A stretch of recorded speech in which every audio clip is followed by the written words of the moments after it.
Billionaire said, "I don't shake hands with staff." 5 minutes later, Black woman pulled $4 billion backing. Her hand was still in the air, unshaken, ignored.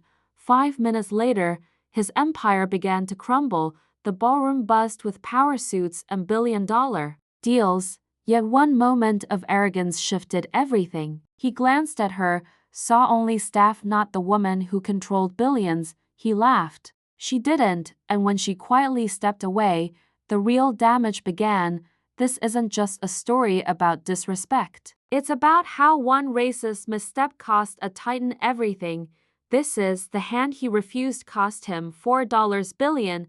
Welcome, story lovers. Where are you watching from? Drop your city below and hit like if this resonates with you. Ava Morgan wasn't just successful, she was legendary. As the founder of one of the fastest-growing tech startups in the US, her work had revolutionized green infrastructure. She was sharp, strategic, and fiercely private, rarely seen outside boardrooms or clean energy summits. Though young, Black, and female in a space dominated by older white men, Ava's $4 billion valuation made her impossible to ignore.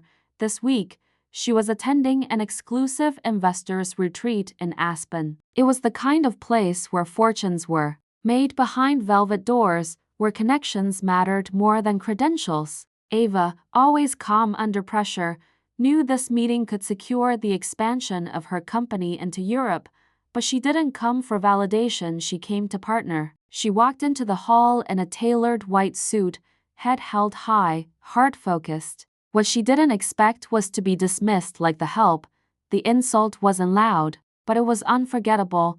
The moment came fast, and Ava was introduced to billionaire hedge fund manager Charles Dunning, a man known for his complex yet powerful nature. Her advisor gestured politely. "Charles, meet Ava Morgan, CEO of Ecolink." Charles glanced at her extended hand and smirked. "I don't shake hands with staff," he muttered, brushing past without eye contact. The room fell awkwardly silent. It wasn't just the words. It was the tone, the effortless disrespect, the assumption that she didn't belong, couldn't possibly be the woman leading the billion-dollar deal. Ava stood still, hand hanging in the air for a second too long. The people around her chuckled uncomfortably, then pretended not to notice, but Ava noticed. She didn't cause a scene, didn't snap back. Instead, she excused herself, walked to the lounge, and called her legal team. Calmly and professionally, she asked them to freeze the terms. Back inside, Charles was laughing with another investor, clearly unaware of what he'd just lost. What he didn't know was that Ava wasn't there looking for investment. She was finalizing where she'd redirect her capital and who would no longer be included.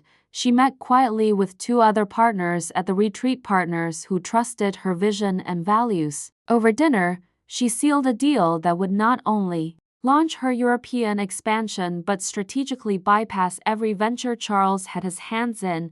The insult didn't just bounce off Ava, it triggered a chain reaction. 5 minutes after the handshake snub, Charles's phone buzzed. Then again, and again, his assistant rushed over, whispering something urgent. His face strained. "What do you mean she pulled it?" He stormed out of the room, pushing open the lounge doors. Ava was there, sipping water, serene. "Wait, let's talk," he stammered, but Ava didn't flinch. "You don't shake hands with staff, remember?" She walked past him, out into the night, leaving behind stunned silence and the ashes of a $4 billion deal.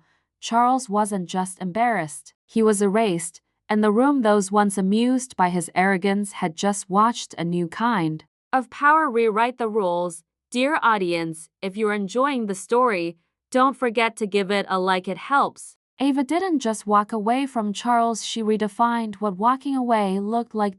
In the days that followed, news broke of her groundbreaking expansion with minority-owned European investors. The same rooms that once closed doors now begged to open them. But for Ava, it was never about revenge. It was about respect. She never addressed the incident publicly. She didn't have to. Her work, her presence, her power spoke louder than any headline, yet her silence echoed a truth that many understood.